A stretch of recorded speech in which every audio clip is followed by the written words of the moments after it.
Hey everybody, it's Jason Blaha here, and it's time for another breakfast chat. And yes, I'm eating egg whites and rice. So I did a video yesterday discussing all these health benefits of resistance training, weight training. Made the video, and I went through this entire list, and for some reason I forgot the most important one. Well, probably the second most important one, and that's cancer. And you guys can go watch yesterday's video if you want to catch up on that, where I discussed the research showing that weight training is actually slightly better, according to the research, than cardio for cardiovascular health, right? And when I say health, I mean strokes, heart attacks, things like that, right? Things that debilitate or kill you that are lifestyle induced for the most part. Okay. Now, heart disease is the leading cause of death in America. Okay. In the United States, this is a leading cause of death. Cancer is number 2. All right. I've lost loved ones to cancer. I think cancer is terrible. You know, we have all this talk out here of saying, oh, we need to find a cure for cancer. Well, the problem is that cancer is more than one thing. Even if you find a cure for one type of cancer, it's not going to work for 30 other types. Probably so. But what we do find are some universal trends in cancers, right? We do find some universal trends. Cancer, all types, have certain things in common. And so when we look at things like, all-cause mortality from it, we know that high on the list are not drinking alcohol excessively, not smoking cigarettes, not being obese, having too much body fat. Okay. Now people will jump and say, what about muscle? That could be, well, no, that's different. Actually, muscle mass is protective against cancer.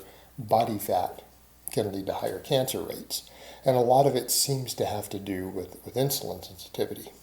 Okay, so I brought this up to people before, and they'll say, well, I don't understand, this makes sense. How could lifting weights fight against cancer? It builds muscle, it improves insulin sensitivity. In fact, lifting weights, especially if you do it at any remotely serious level, has the most positive impact on insulin sensitivity possible of any lifestyle factor.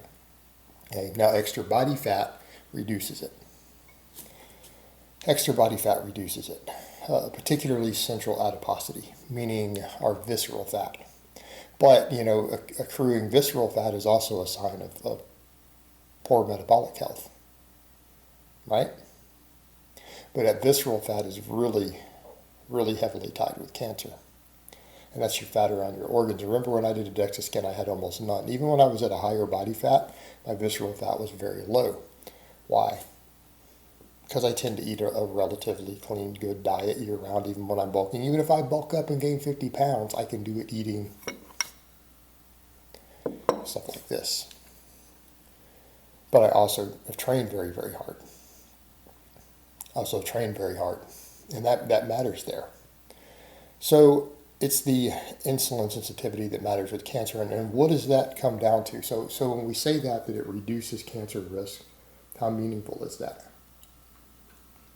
All right.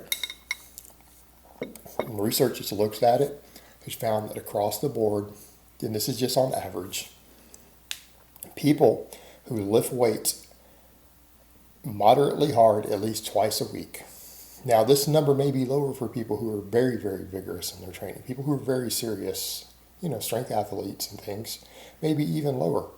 Of course, you very, very rarely hear about serious strength athletes getting cancer. Always if it's someone that's a bodybuilder, historically, and it's skin cancer, and it's from all the tanning they do.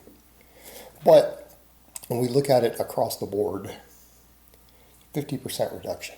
People who lift weights at that level or higher get cancer at half the rate the general population seems to. Okay, half the rate. So right there, we talk about, hey, how do we deal with cancer? How do we prevent cancer? And this isn't preventing, but it's, if you were to look at it and say, if every human being on earth, this is what this statistic means. If every person on earth lifted weights moderately hard twice a week, the amount of cancer we would see would be cut in half. Half. half of it would go away. Doesn't prevent all of it, prevents half of it.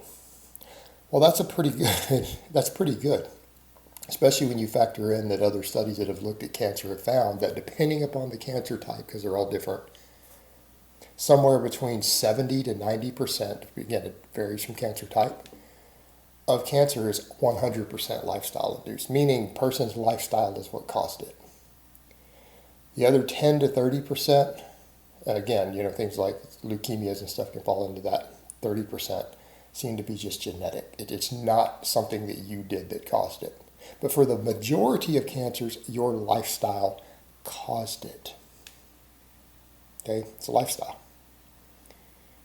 The way you choose to diet, exercise, what you put in your body. Okay, it's lifestyle induced. So that's the majority. It's over 2/3 no matter what cancer it is. Some of it, it's 90%.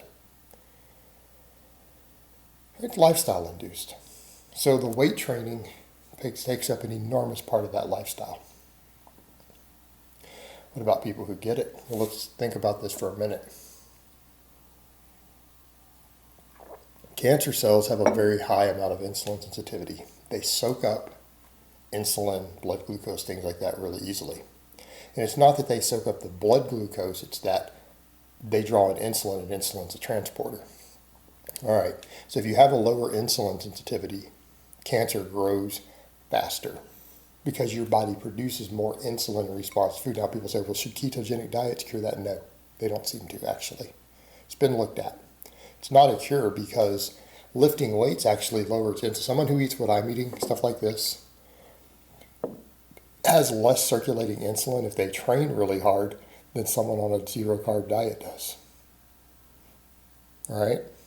We still have less circulating insulin because insulin has massive benefits for a lot of reasons. You don't want it at zero.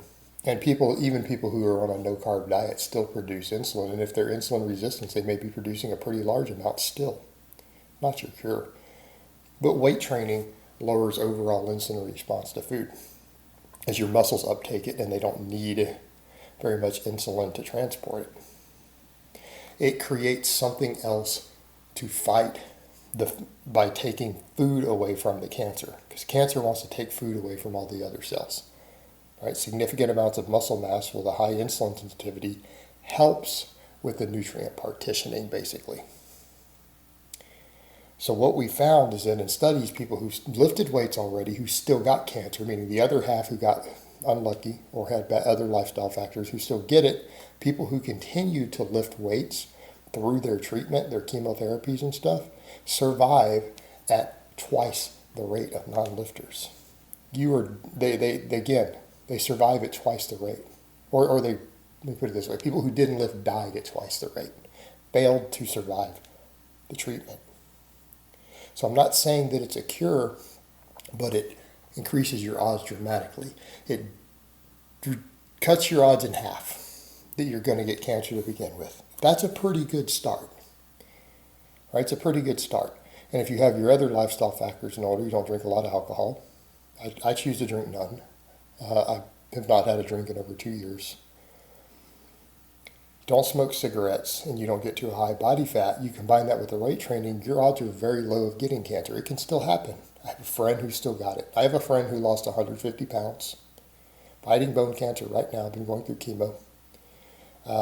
Lifts weights, does large amounts of cardio. Every day he does cardio. He gets out and rides his bike and stuff, lifts. He still got bone cancer. It does still happen, unfortunately.